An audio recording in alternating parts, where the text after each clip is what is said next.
দীর্ঘ ১৭ বছরের অবমানবিক শাসনামলে মাঠের রাজনীতি থেকে কার্যত বিচ্ছিন্ন ছিল বিএনপি।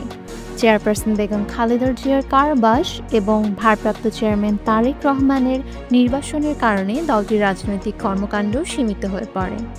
তবে জুলাইয়ের অভ্যুত্থানে শেখ হাসিনার পতনের পর আবারও ঘুরে দাঁড়িয়েছে বিএনপি। আসন্ন নির্বাচনে ক্ষমতায় ফেরার লড়াইয়ে এখন তারা সক্রিয় মাঠে। অভ্যুত্থানের পর থেকেই সমাবেশ ও সভার মাধ্যমে শক্তি প্রদর্শন করছে বিএনপি। দেশের প্রধান বিরোধী দল হিসেবে তারা আসন্ন সংসদ নির্বাচনে সরকার গঠনের জন্য প্রস্তুতি নিচ্ছে বলে মনে করছেন বিশ্লেষকরা। তবে সমালোচনা নিয়েও এগোতে হচ্ছে দলটিকে।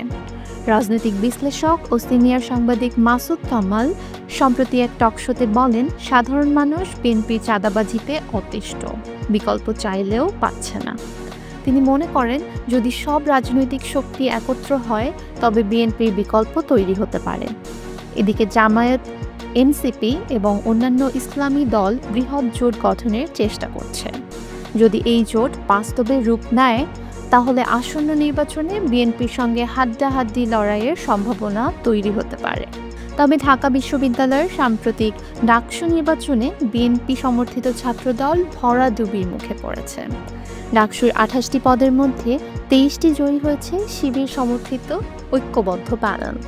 এমন ফলাফলের প্রভাব জাতীয় নির্বাচনে পড়তে পারে কিনা এ নিয়েই চলছে আলোচনা। দলের নীতি নির্ধারকরা মনে করছেন, ছাত্রদল প্রস্তুত ছিল না, বিশ্ববিদ্যালয়ের পরিবেশও ছিল না তাদের অনুকূলে। ক্যাম্পাসে স্থিতিশীলতা বজায় রাখার স্বার্থে ছাত্রদল এবং তাদের সমর্থক শিক্ষকদের কার্যক্রম সীমিত রাখা হয়েছিল। ফলে ডাকসু নির্বাচনে ভরাডুবি হলেও জাতীয় নির্বাচনে এর প্রভাব কতটা পড়বে তা এখনও অনিশ্চিত। ১৭ বছরের অবরুদ্ধ রাজনীতি পেরিয়ে বিএনপি আবারও জাতীয় নির্বাচনে নতুন করে ক্ষমতার লড়াইয়ে নেমেছে। তবে সমালোচনা, জোট রাজনীতি আর ছাত্রদলের ব্যর্থতা সবকিছু মিলিয়ে চ্যালেঞ্জই এখন বড়। আগামী নির্বাচনে নির্ধারিত হবে বিএনপি কি সত্যিই ক্ষমতায় ফিরতে পারবে নাকি আবারও ভরাডুবির মুখে পড়বে।